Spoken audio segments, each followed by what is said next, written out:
Pushpa 2 cinema మీద ఆ రోజు పవన్ కళ్యాణ్ విషం జిమ్మిండు.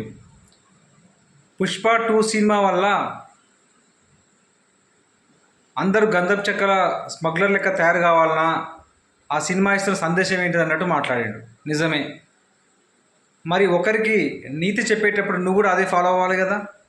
మరి ఈరోజు నువ్వు తీసిన ఓజీ మూవీ తోటి అందరూ కత్తులు కటారాలు పట్టుకొని రక్తపాతం సృష్టించాలనా? నెక్స్ట్ అక్కడ అల్లు అర్జున్ ఓన్లీ ఒక హీరో. జనరల్గా గంధపు చెక్కలు కానీ స్మగ్లింగ్ మీద చాలా సినిమాలు వచ్చినాయి. ఒక హీరో అలాంటి సినిమా తీస్తే ఎవరు దాన్ని పెద్దగా పట్టించుకోరు.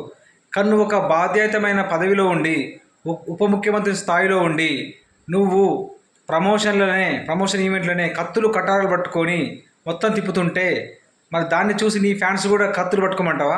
రక్తపాతం సృష్టించమంటావా? నువ్వు సమాజానికి ఇస్తున్న సందేశం ఇదేనా? అసలు ఏమాత్రం నీకేమైనా బాధ్యత ఉన్నదా? కొంచెమైనా బుద్ధి జ్ఞానం ఉండాలి.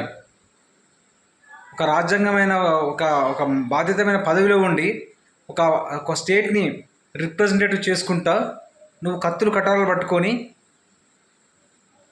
సినిమాలు తీసుకుంటూ యువతకి ఇచ్చే సందేశం ఏంటిది? దీనికి సమాధానం చెప్పు పవన్ కళ్యాణ్.